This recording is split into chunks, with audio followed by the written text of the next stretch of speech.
de presentación de la última novela de John Irving. El señor Irving ha tenido en Madrid unos días muy intensos. Ayer tuvimos la suerte de tenerla aquí también en la Casa de América, en encuentros con la prensa. Y hoy tenemos este acto público por el cual le agradezco sinceramente que haya querido venir. De todos ustedes conocido la estatura literaria y la importancia que tiene la figura de John Irving en las letras en inglés y universales. Es uno de los escritores que nunca fallan. Su obra se engrandece a medida que publica. Tiene un mundo personal riquísimo, variado, como ha demostrado en esta última novela, cuya lectura recomiendo encarecidamente. Creo que es una novela magistral, muy bien construida, llena de sugerencias, llena de imaginación, en que se cruzan muchas líneas narrativas para dar un resultado fascinante. Yo querría agradecerle que haya elegido la Casa de América para presentar esta novela y para estar aquí en Madrid. Él hacía mucho tiempo que no venía a Madrid. Querría también agradecer a la editorial Tusquets que nos haya elegido para esta aventura juntos. Querría saludar, por supuesto, muy especialmente a doña Beatriz de Moura por estar aquí con nosotros y a todo el equipo también de Tusquets. Hoy vamos a escuchar una conversación entre John Irving y Vicente Molina Foix, a quien también, por supuesto, le saludo de todo corazón por estar aquí, le agradezco. Y sin más, y antes de felicitarme, porque esta novela además tenga un elemento muy vinculado a nuestra casa. Es una novela que por primera vez no transcurre en Canadá o en Estados Unidos, sino en México y en Filipinas. Yo creo que eso le da un carácter aún más hispano a la novela. Además, en este año en que celebramos el centenario del Galeón de Manila, es muy oportuno que tengamos una novela que transcurre entre Filipinas y México, precisamente, y que además plantee temas tan interesantes y tan actuales como la situación de los mexicanos en Estados Unidos. Sin más, quería pasar la palabra en nombre de Tusquets a don Juan Cerezo. A todos, gracias y que disfruten de esta velada. Buenas tardes, yo continúo con el capítulo de los agradecimientos, seré breve. Les quiero agradecer la asistencia, precisamente en un día tan lluvioso como hoy, pero les aseguro que merecerá la pena. Solo con escuchar a John contar lo que nos cuenta, ya les garantizo que van a estar fascinados por su relato. Quiero agradecer a Casa de América, como dice muy bien Santiago Miralles, el director. No fue una lección, digamos, gratuita. Pensábamos que para una vez que traíamos a John a Madrid y con su novela más hispánica, justamente él, que es un escritor norteamericano, que vive ahora en Canadá y que cuenta un relato de un chico de Oaxaca, en México, yo creo que no había mejor lugar en Madrid que esta Casa de América, con todo lo que ello implica, para presentarla. Agradezco a Vicente también, que enseguida aceptó la invitación para charlar con él. Y bueno, también quiero agradecer al Fondo Antonio López Lamadrid, que es quien nos ha ayudado también, con Beatriz al frente, a sufragar, digamos, la Avenida y la invitación a John Irving. Solo les recuerdo que en Tusquets Editores estamos muy orgullosos de publicar las novelas de Irving y que con este viaje celebrábamos los 30 años de continuidad de nuestra editorial de toda su obra. Les aseguro que cuando en 1986 Beatriz contrató las 3 primeras obras que publicamos en nuestro catálogo, nada menos que El mundo según Garp, El hotel New Hampshire y Príncipes de Maine, Reyes de Nueva Inglaterra, son 3 novelas que están perfectamente vigentes y que se siguen vendiendo muy bien y que recomiendo a cualquiera que quiera iniciarse en el mundo de nuestro novelista. Pues decir que 30 años más tarde seguimos tan entusiasmados en la editorial con sus novelas y sobre todo con esta última, con Avenida de los Misterios, es un poco transmitirles esta ilusión de presentarles a un autor que también es ya parte del ADN de nuestro catálogo. Así que les dejo con ellos, les dejo con Vicente. Gracias por su asistencia. Muy bien, buenas tardes a todos. Hace más de 30 años Yo presenté, sin conocerle previamente, un libro de John Irving. Lo hemos recordado antes de empezar. Estábamos dudando sobre cuál de los dos era, porque yo había leído ya en ese momento sus primeras novelas. Era El Hotel New Hampshire, y pensamos que por la fecha y por una serie de razones que no vienen al caso debió ser el año 81. La prehistoria, por tanto, la prehistoria no solo respecto a Tusquets Editores, que luego rescató junto con el resto de su obra esos primeros libros, sino la prehistoria de una historia que para mí ha sido una historia muy gozosa, porque ha sido la historia de una lectura larga en el tiempo, siempre fascinada, siempre llena de gratificaciones, y que en algún caso ha tenido además contacto personal. Ese primer contacto fue totalmente, digámoslo así, inesperado. Yo vivía en Madrid, acababa de volver de una larga estancia fuera de España, y la editorial, que si no recuerdo mal en ese momento era Argos Vergara, había publicado El Hotel New Hampshire, y yo había leído antes ya en inglés El Mundo según Garp, que me había gustado mucho, y como a todo el mundo, por otro lado, no soy original en esto, y bueno, me dijeron si yo querría presentar la novela de este autor, ya conocido entonces, y lo hice. Y en Madrid nos conocimos, tuvimos un encuentro similar al de hoy, no recuerdo dónde, eso es la verdad, y ahí empezó una relación que para mí, como digo, fue fundamentalmente la de lector suyo durante muchos años, hasta que hace menos tiempo coincidimos de nuevo en Madrid, porque él estaba preparando la novela anterior, ¿no? Personas, ¿cómo se llamaba aquí? Personas como yo, que tenía una parte de ambiente, nunca mejor dicho, madrileño, y tuvimos unos encuentros muy agradables con su mujer, que también estaba presente, y después apareció este libro, también un libro excelente, y ahora, bueno, la nueva novela. Esta es una novela que gustará mucho a los que siguen, y me consta que hay mucha gente que es así, a los que siguen a John Irving, porque refleja muy bien el mundo de Irving con algunas de las obsesiones centrales de su obra.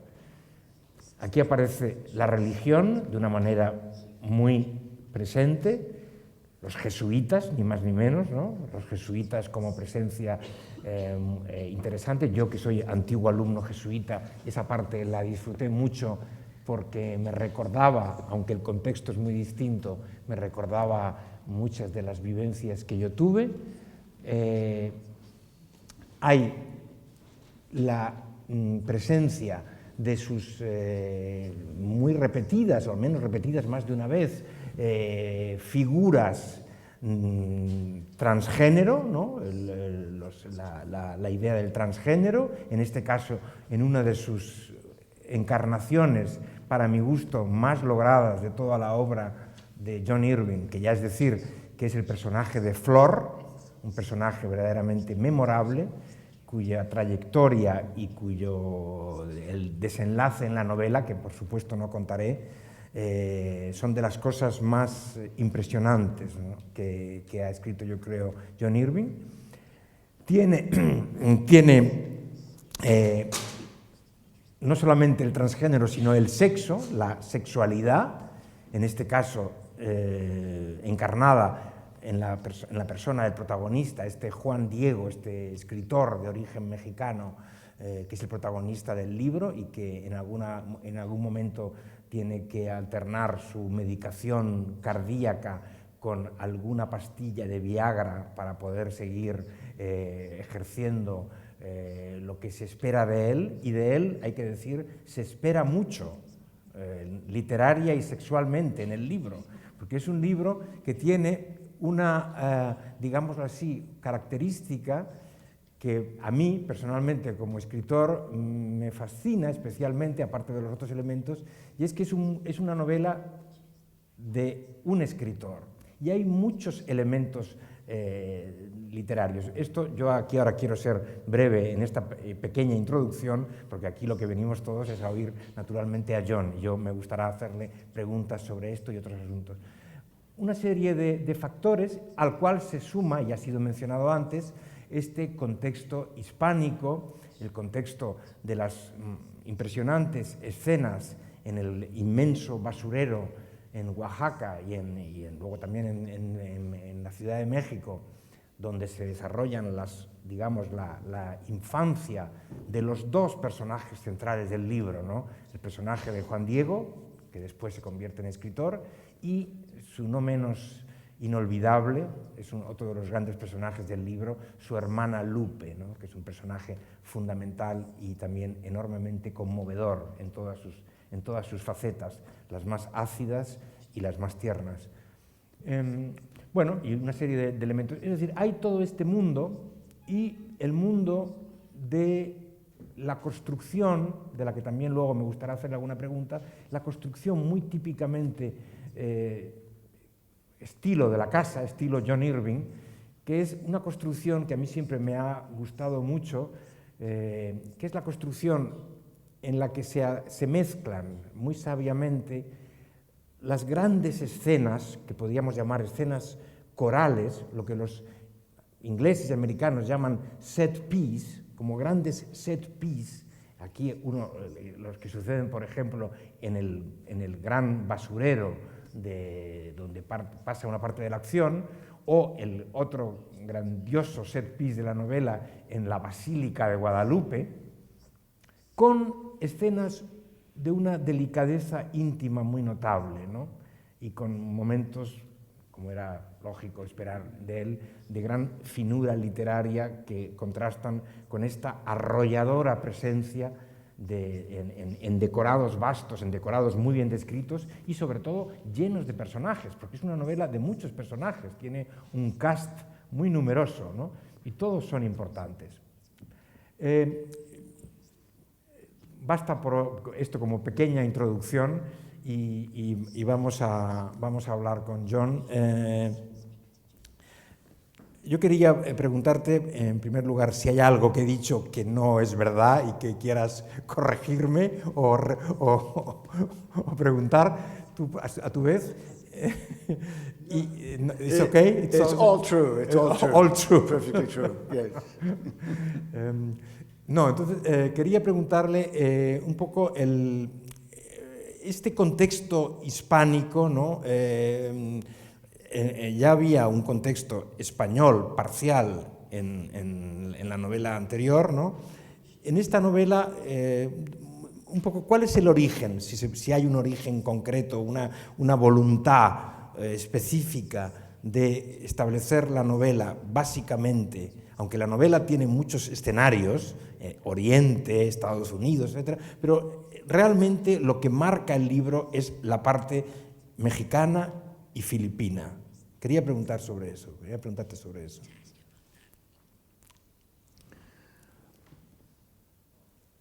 This is the first time I spent 20 years thinking I was writing a movie when I should have been writing a novel. And for the first 7 years, when this was a movie, a screenplay, and not a novel, it was not set in Mexico, but in India. And the children, Juan Diego and Lupe's counterparts, were Indian children from deprived circumstances who become child performers in an Indian circus. The Jesuits were also active in their lives. There was a Jesuit school, a Jesuit orphanage. There was always a well-meaning American missionary, a Jesuit who is not terribly effectual, but kind-hearted, who gives up his quest for the priesthood because he discovers he's gay and takes a lover. many of the elements were exactly the same. For 7 years, I worked with the director to try to get the film made in India. And if we had got it made, this never would have been a novel, and I never would have made the transition to Mexico. Sometimes bad fortune, or what feels like bad fortune at the time, is a benefit. You don't know at the time. I first went with this same director to Oaxaca in 1997, again in 2002, 2003, 2008, 2009, 2014 was the last time I was in Oaxaca. Until 2008, 2009, it was still only a movie, but the relocation to Mexico, which began in '97, made the story so much better because the Catholic Church was so much more a part of Mexican culture and Mexican life than it ever succeeded to become in India. The presence of the Jesuits was more widespread. In Oaxaca alone, there were 6 or 7 orphanages to go to see. Not all of them, but most of them Catholic run. And most of all, an element I wanted in the story from the beginning was an American draft dodger, a runaway boy from the war in Vietnam, who becomes an idol to these Mexican children, Juan Diego, who's 14, and his sister, who's 13. I like the idea of this doomed boy who's alcoholic, who to the reader is already a lost figure. But the children look up to him the way children look up to somewhat older young men or women. They idolize him. And he's very important to the story. He never seemed very credible in India. It would be a novel of its own, how an American draft dodger gets to India. But many got to Mexico, especially in the late years of the Vietnam War, when this movie was always set 1970, as many American draft dodgers went to Canada. So the presence of El Gringo Bueno, as I call him, the good gringo, was much more plausible in a Mexican setting. And most of all, we discovered a very specific circumstance where our deprived children, also orphans, could come from, the basurero, the world of the dumps, where children are the pickers and sorters through the rubbish, niños de la basura, los pepenadores, as they're called. The dumps are often the source of where many of the child performers in Mexican circuses come from. And so the story got richer and richer and richer. But it was still developing, and we had little more success getting the film made in Mexico than we had in India. On the trip in Mexico City between Christmas 2008 and New Year's 2009, I said to the director, you know, if this were a novel, I would begin 40 years later when Juan Diego is going to the Philippines to keep his promise to the gringo draft dodger that he made in a bathtub in Oaxaca in 1970. That's where the novel would begin. If it were a novel, I was saying. And I also realized that those 2 women, all in black, their faces hidden, who Juan Diego first sees when he's 14, when the dump boss, El Jefe Rivera, carries him to the feet of the giant Virgin Mary in the Jesuit temple, hoping for a miracle cure. And for a moment, Juan Diego's pain goes away. And he sees these two women, as you do in churches, mourning someone. They're in mourning clothes, they're praying. He sees them, and for a second he thinks, maybe I'm dying. Maybe I'm already dead. Maybe they're mourning me. And the second he feels this, the pain comes back. He knows he's not dying. He looks again, the women have disappeared. And I thought, if this were a novel, they go with him. They've just been waiting. It wasn't his time to die in Oaxaca at age 14, but in Manila, where there's also a Guadalupe church, that would be a good time. That's when he should see them again. They've always been there. And so I thought he could meet them at the airport in New York when he leaves. Now, this is a long answer to your first question. It's okay, it's okay. It's not a short book either, but what's important to understand is the kind of movies I like to write, no time passes, or very little time passes. It's a very small window of time where you don't have to change actors to play the same character. You don't have to have 2 or 3 different actors to play the same character, because it's a small window of time. 1 actor, 1 character. I like those kind of movies best. Whereas a novel, there's nothing like a novel to tell you about the passage of time. You can create a child, Juan Diego at 14, and show him as an older man, and you never lose sight of him as a child. And that enabled me to say, because of the power of what happens to this adolescent, this 14-year-old in Mexico, when he loses his sister, because of the miracle that he witnesses, he has no life as an adult that will ever compare to how vivid and alive he feels as a 14-year-old.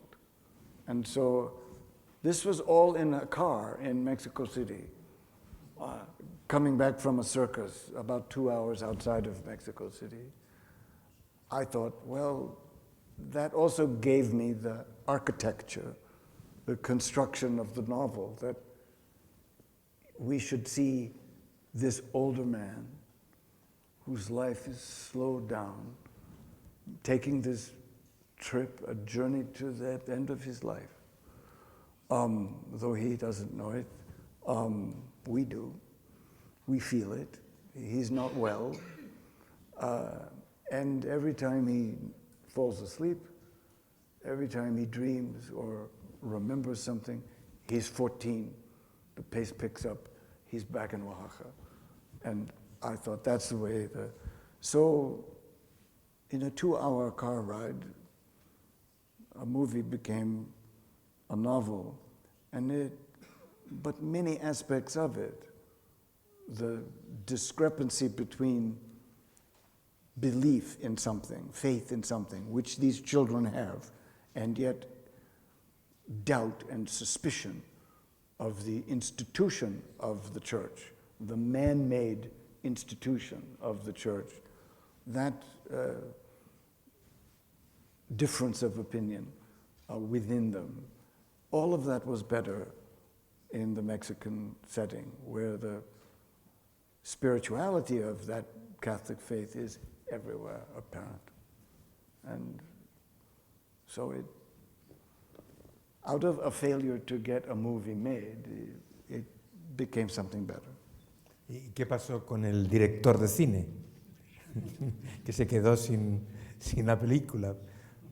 Tú hiciste la novela, él se quedó sin nada, ¿no? No, I persuaded him very quickly that if I wrote the novel first, that in the passage of time, the movie would also be better. And the movie hasn't changed. When I wrote the novel, because it's about two different people, a child who has a miraculous childhood and adolescence, and an adult who at 54 looks and behaves as if he were 10 or 20 years older. I wrote them consecutively. That is, I rewrote the screenplay, the Mexican story. I rewrote the childhood in a linear fashion because it's in a brighter, more clear, more quickly paced voice. And then I wrote the trip to the Philippines and what eventually happens to Juan Diego in the Guadalupe Church in Manila. I wrote that separately. And then it came from a film, like a film. I cut it. I took this piece and thought that piece of his childhood goes well with this part of his trip to the Philippines. This is when he falls asleep. This is when he wakes up. This is when he falls asleep. And then I went to my doctor in Toronto, long time my friend and doctor. But he's also been a doctor to many of my fictional characters.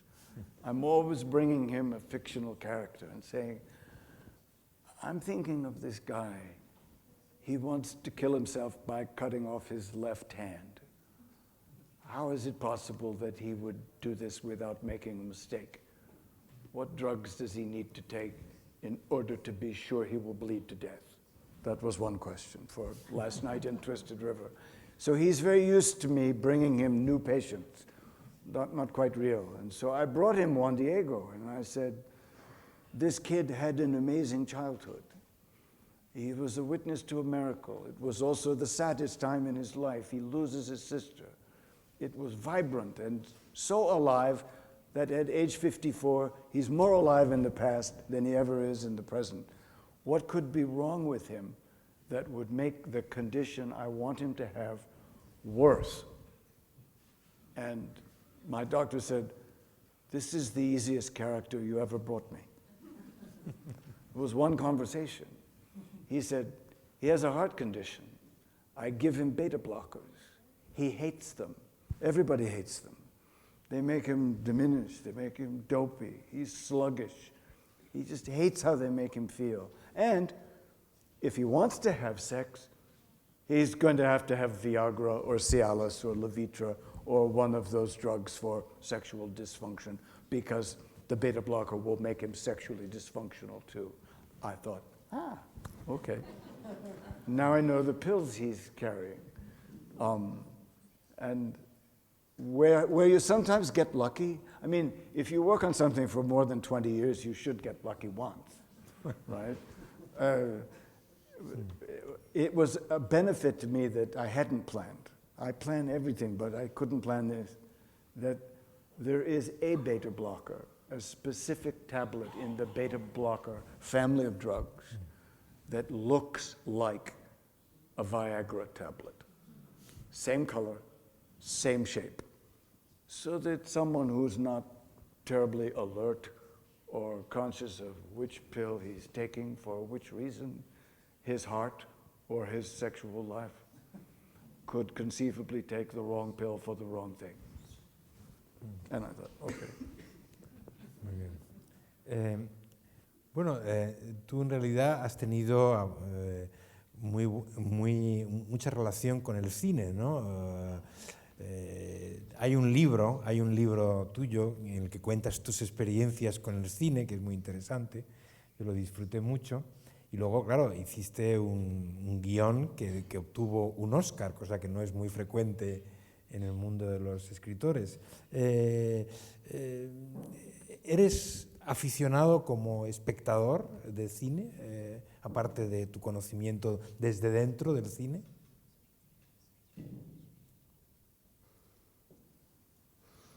No, I wish I could say that I'm a big fan of movies. For someone who's, I like writing screenplays. I like the exercise. I like the carpentry of it. It's very different from the long novels I write. It's so time sensitive. But one thing is the same, that I'm a very visual writer. Conrad always said, I want to make you see. Well, I think more of those 19th century novelists, Melville, Hawthorne, Dickens, Hardy, who were also very visual. I love the theater more than I love film, but I don't know how to write a play because you have to be smart enough to create characters with dialogue, and you can't visualize things. You're limited in what you can visualize when you write a play. It's not done visually, it's done another way, and I don't know how to write that way. But I'm happier as a theater goer than I am as a moviegoer. I like being at the theater. My first love was acting, but for stage. I mean, I wasn't a very good actor, but in high school, in university, I acted and I enjoyed it. But the writing became more important to me when I was still a teenager. But I can do screenplays because it's all in the present tense. And all you're doing is describing a movie that you're the only one who's seen it. You have to pretend, I've seen this movie, you haven't. We see a hand. She comes into the kitchen and ignores the dog.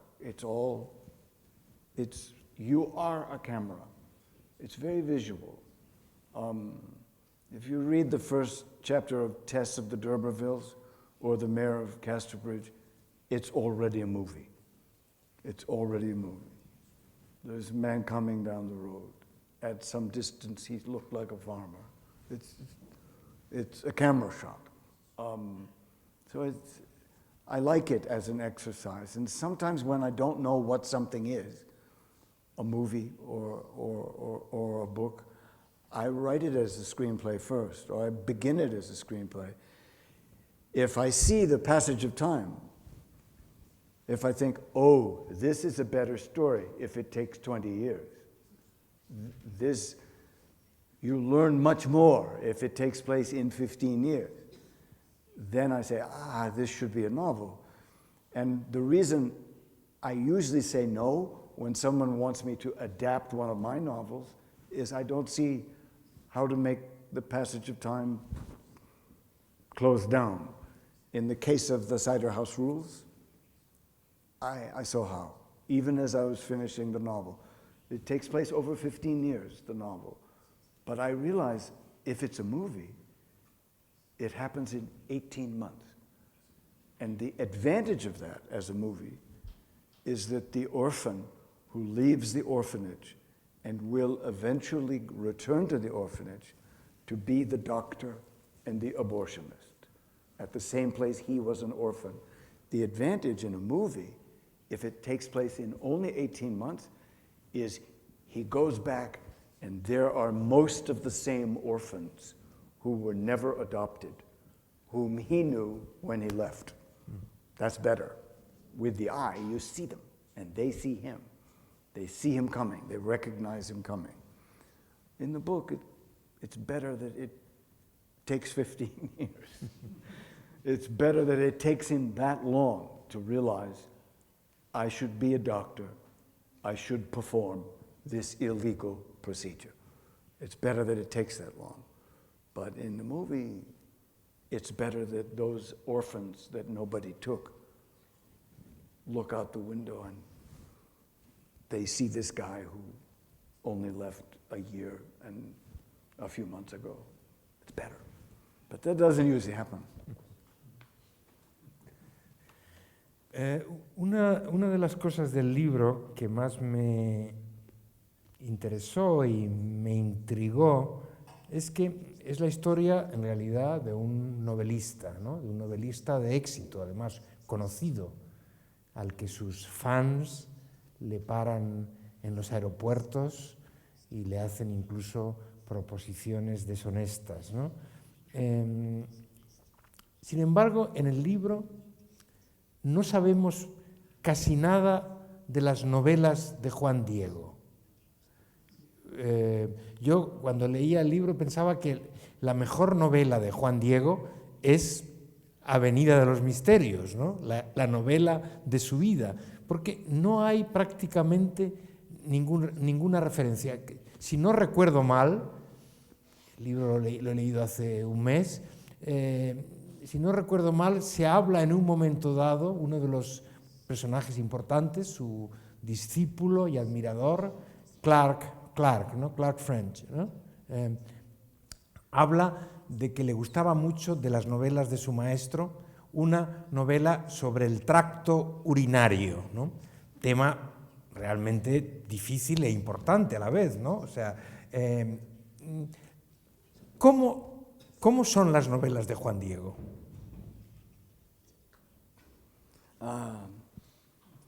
Well, I gave him,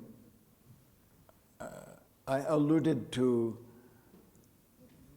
kind of microcosms of some of my earlier and less well-known books. I gave them to Clark.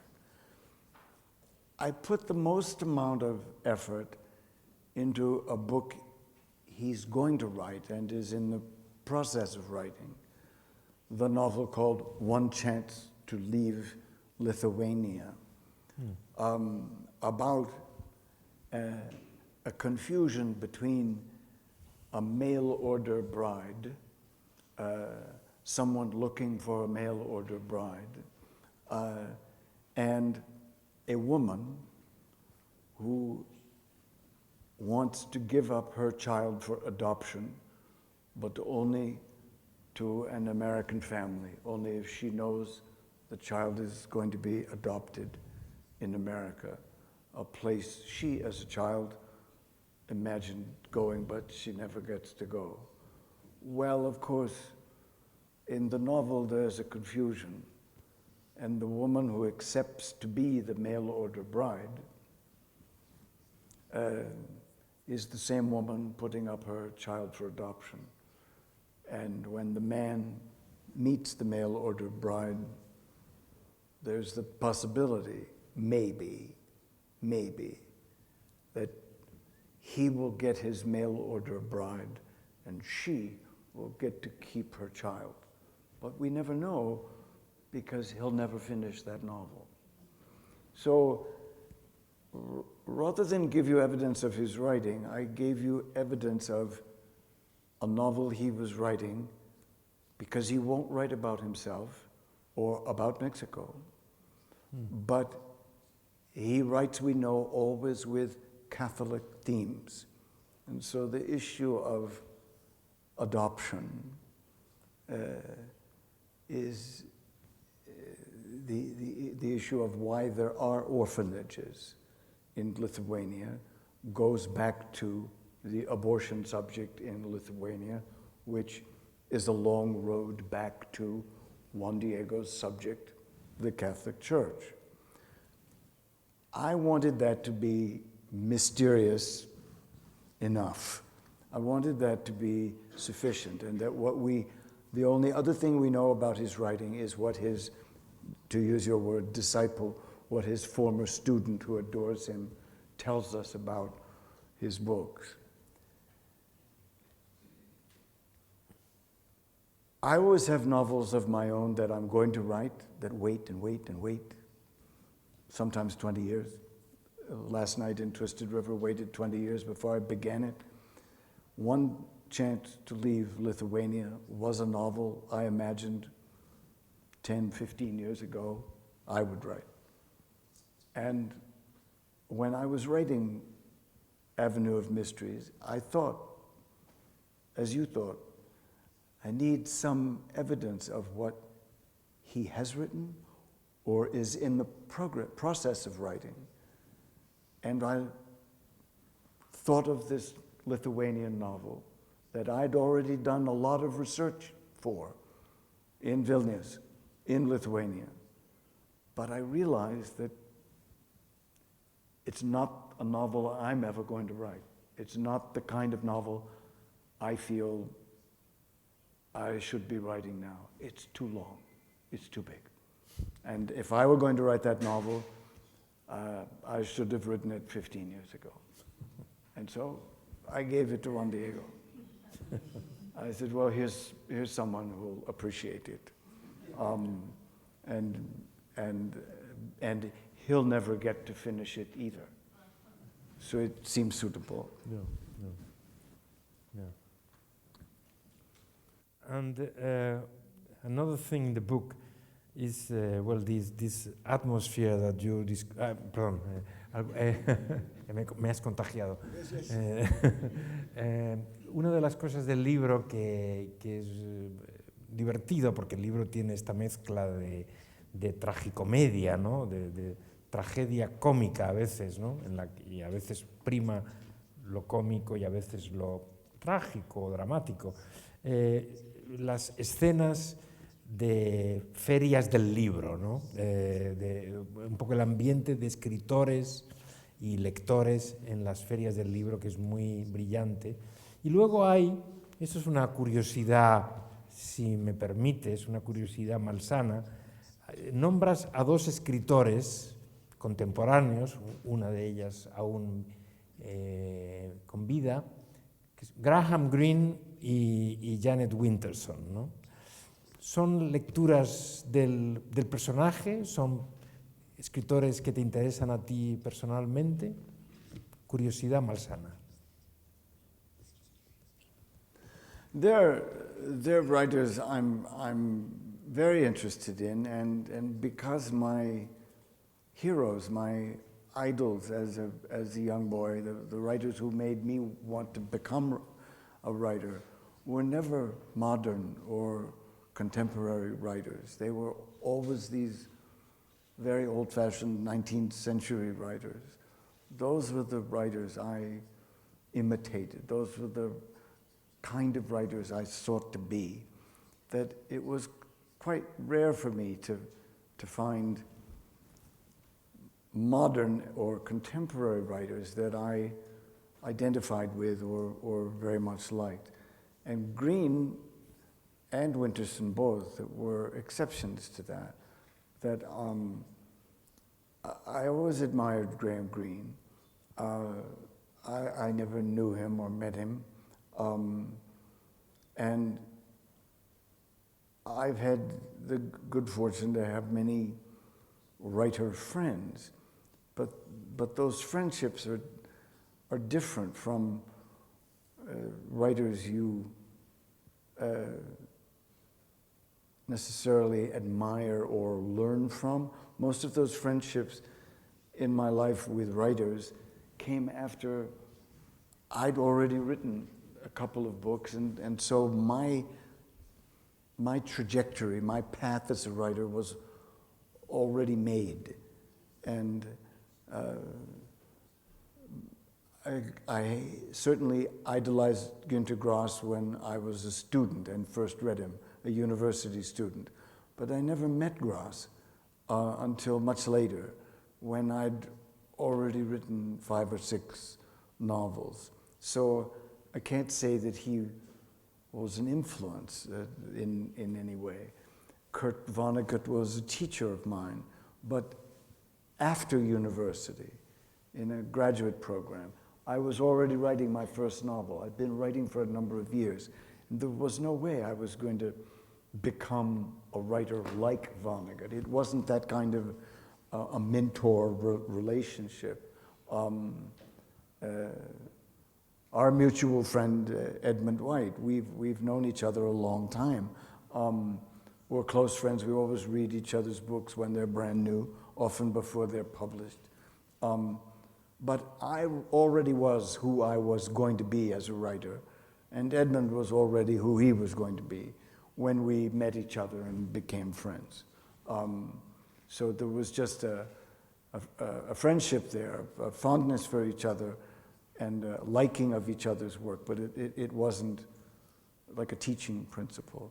But Green was one of the few modern writers who I think I read when I was young enough to have an influence on me. And Winterson is one of those people I've always admired. I just like her anger and her kind of pluckiness. I like how she can be funny at one minute and then really angry in another moment, both in her nonfiction and fiction. And I don't really know her at all. We have a number of mutual friends, and I only met Jeanette Winterson for the first time this year when she was playing your role on stage, interviewing me about Avenue of Mysteries in the north of England, in Manchester, when Avenue of Mysteries was published in the UK. But it's the first time I've actually met her, although I like her a good deal. Tiene la reputación de ser una mujer muy brava, ¿no? Un poquito difícil.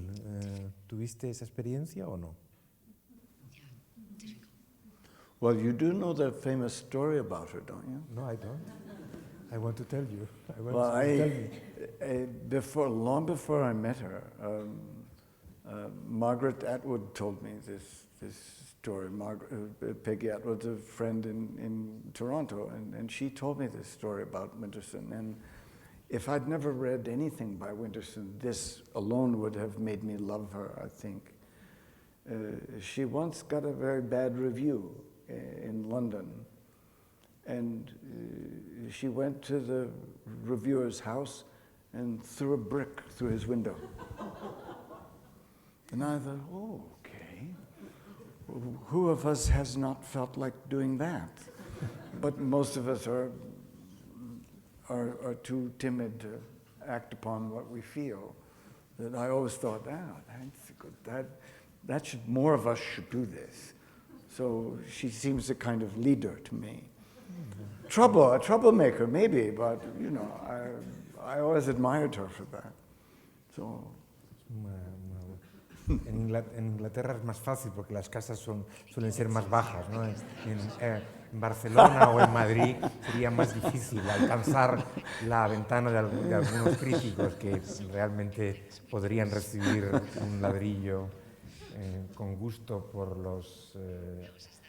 Yo recuerdo en España hace años un director de cine que estaba muy irritado con una crítica recibida de un crítico, le tiró un cubo de agua, ¿no? Por la calle, ¿no? Un cubo de agua encima de la cabeza. Pero esa es que yo sepa, la única agresión que recuerdo, ¿no? Pero a veces uno tiene ideas agresivas, sí, en este terreno. Literatura, como tú has estado frecuentemente en España, pero en México también, literatura latinoamericana, ¿has leído con cierta asiduidad, con interés a lo largo de los años? Because I read Garcia Marquez when I was at Iowa for the first time, when I was Kurt Vonnegut's student in the late 1960s, early 1970s, I first discovered Garcia Marquez. And until then, I knew only Carlos Fuentes. Later, because of Garcia Marquez, I read Vargas Llosa. But no, not many, not a lot of, no. But Fuentes and Garcia Marquez, yes. I read all of their work, but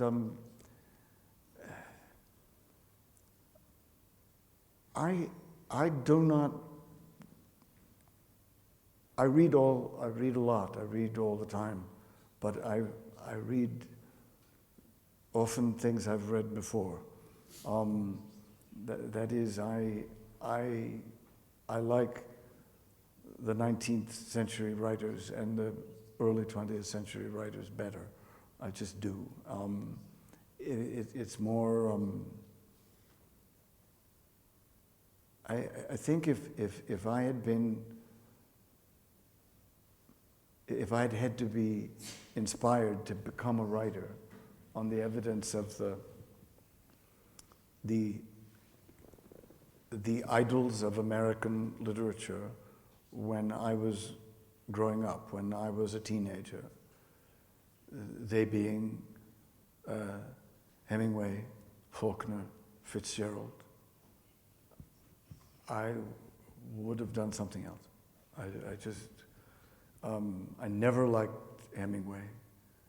I thought Faulkner was okay, but I'd already read Joyce, and I liked Joyce better.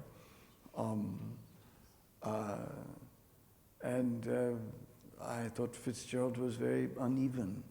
I mean, even as a student, they didn't inspire me. In fact,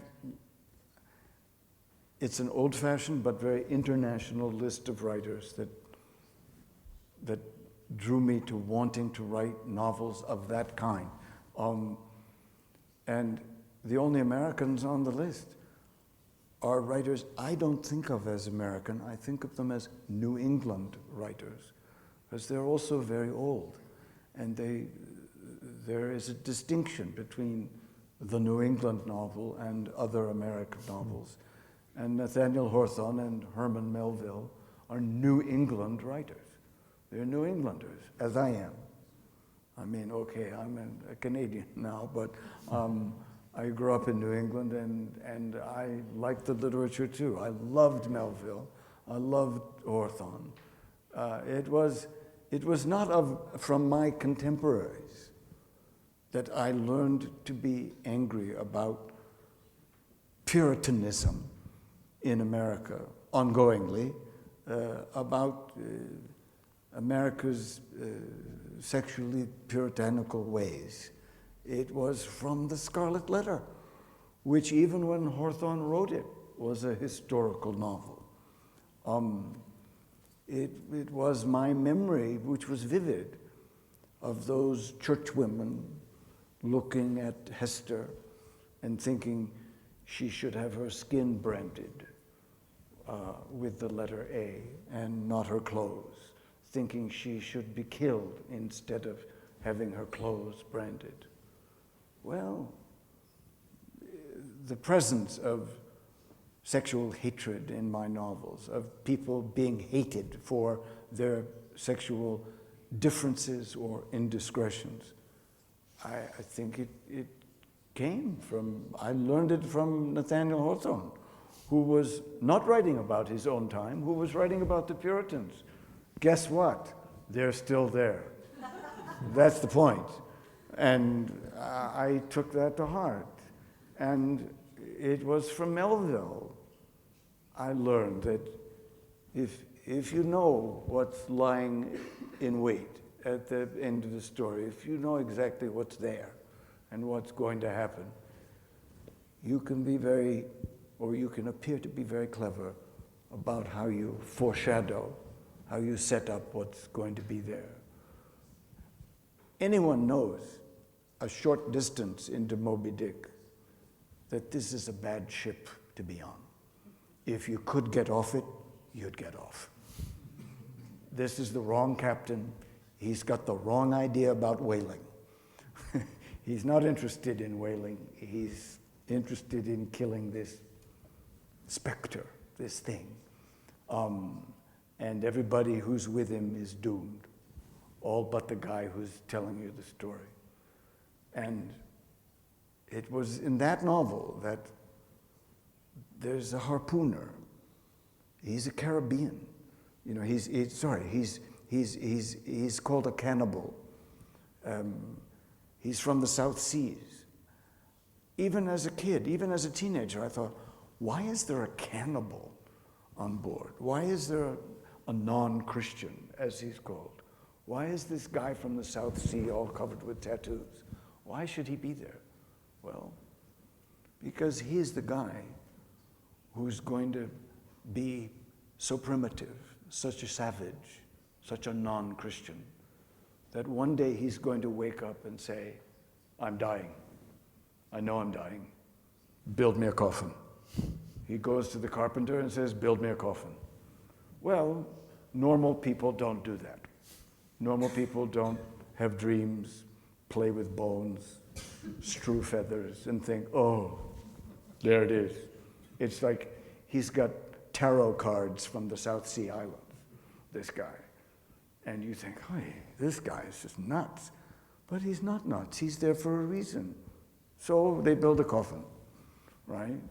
And the next day, Queequeg wakes up and says, I'm okay, I feel fine. And he uses the coffin for his clothes. It's the only time Ahab has a sense of humor. It's the only time Ahab tells a joke. Because he overhears a conversation when it's reported that one of the life buoys is lost. Okay? One of the life buoys is lost.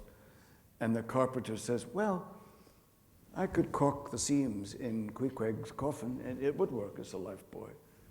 And Ahab, passing by, crazy Ahab, says, that's the kind of ship this is, where coffins become life buoys. Well, it's very unlike Ahab, but he's right. Without Queequeg, without the coffin, Ishmael also drowns because the coffin saves him. Well, you meet Queequeg in chapter 1. And I thought Melville knew what he was doing. That's what I thought. And I read everything by Melville because I thought this guy knows where he's going. He knows what's happening to the Pequod. And the objective is, how does one of them live? Because of Queequeg's coffin.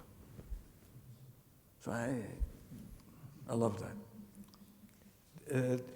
¿Tú has dado clases de literatura a veces, de literatura creativa o otras, digamos, otras clases literarias? Te lo digo porque acabas de dar una pequeña lección sobre Moby Dick que es estupenda, ¿no? O sea que en un aula como esta sería muy bien recibida por estudiantes y no solo aficionados, ¿no? Well, I taught Moby Dick a number of times to university students. Most of them never read it. You know, it was not a popular book with students because it was so damn long, you know, and they would rather have read 3 other novels or 4 other novels instead of that novel. But I taught more literature courses when I was teaching than I taught creative writing. It was only later, in the last years I was teaching, that I taught in creative writing programs. But most of my teaching life, I just taught literature courses.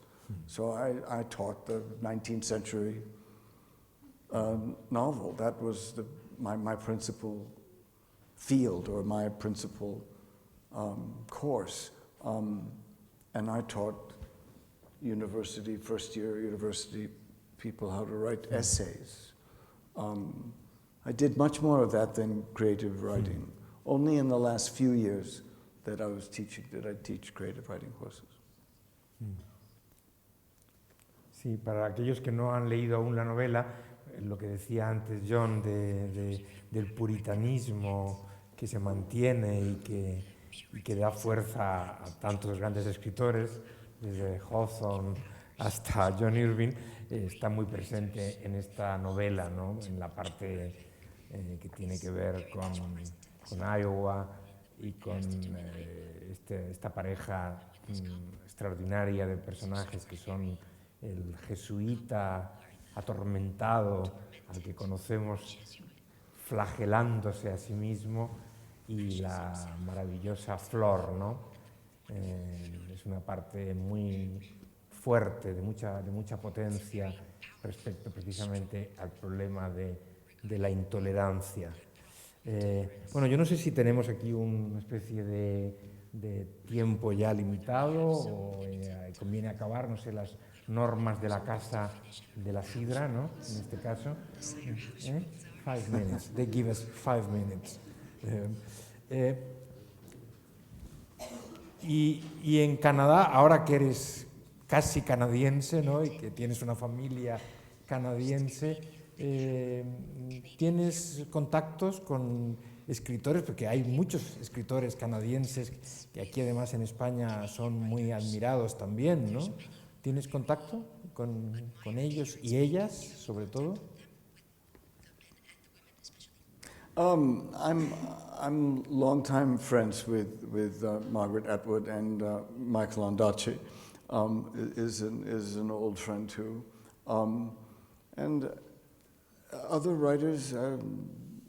I know some, but I think Atwood and Ondaatje are the people I'm closest to in Canada. Rohit Mistry is another writer, a Canadian writer that I know, but Ondaatje and Atwood are the two I'm most likely to see. Although I've lived in Canada for 30 years, for much of that time I've not lived there more than 4 or 5 months of the year total, and I've only become a full-time resident of Canada in the last 18 months or so, and I like it. I'm very happy. I'm very happy there. Having grown up in New England, I always saw a lot of Canada at the time. Most of it Quebec, most of it Montreal, but I'm happy to be living full-time in a city again. I've not lived full-time in a city since I lived in New York for most of the decade of the 1980s. And I've missed being in a city, and Toronto is a wonderful city. I like it. I like it a great deal. And my wife, who's Canadian, she was my Canadian publisher for the Cider House Rules when we met.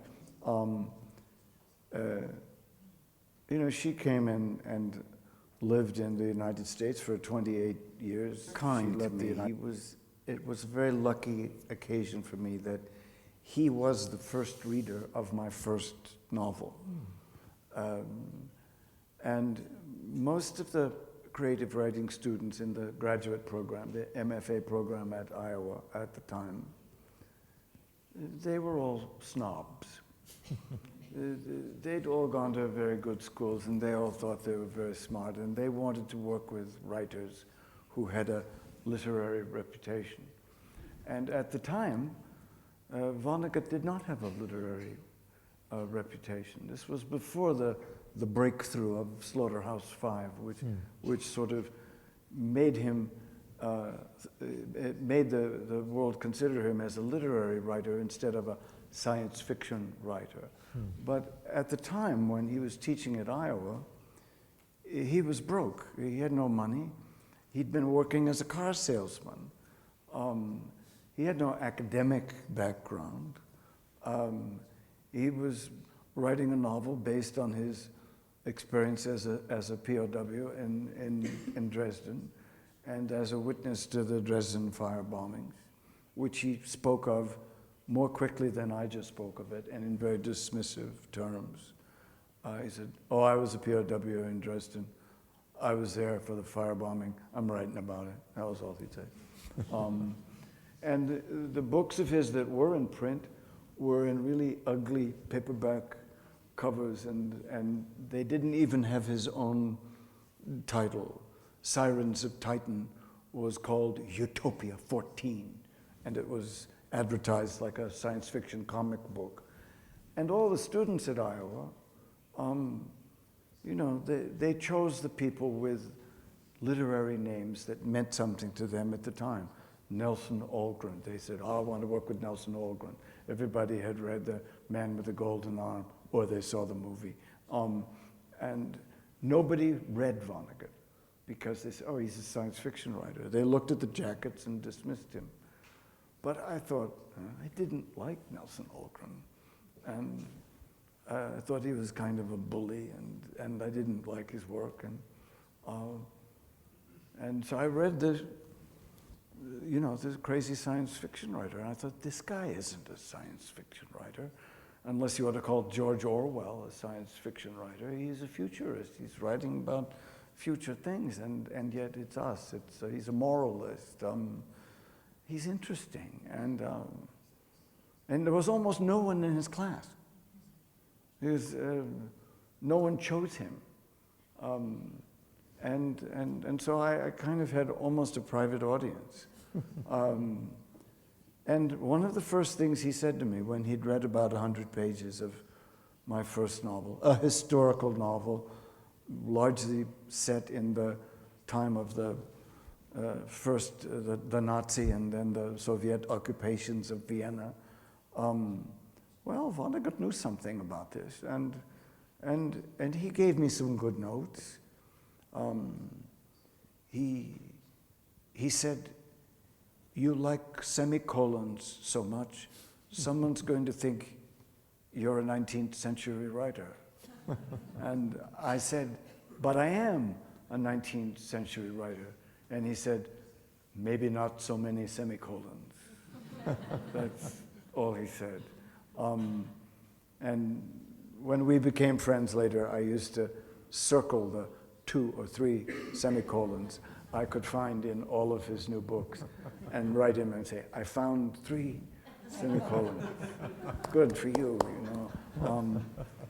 We had that kind of relationship, and one thing he told me in our first meeting was, after giving me a lot of opinions and telling me, you do this better than you do that, this is too long, this should be longer, little things, textual things. I could see he'd read it very closely.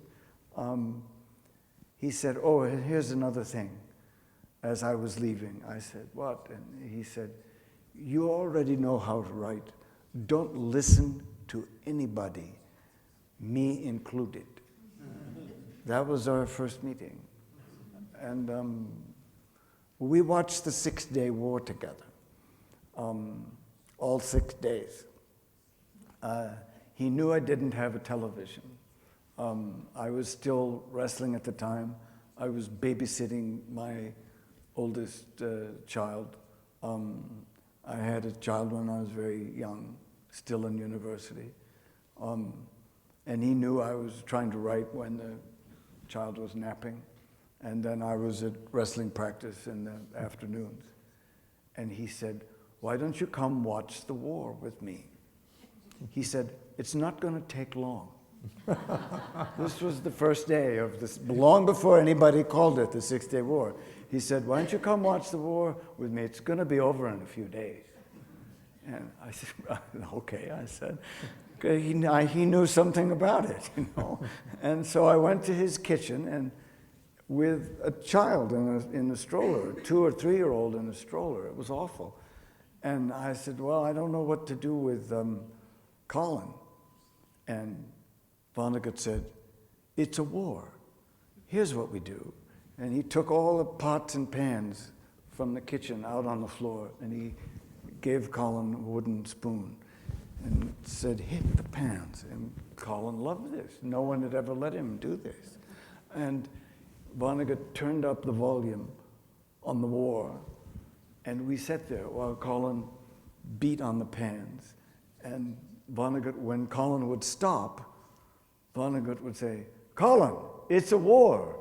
Beat the pans. And he'd hit the pans. And this is true. It went on for 6 days, and then it was over. And this was a further insight into Vonnegut's long and tireless anti-war history.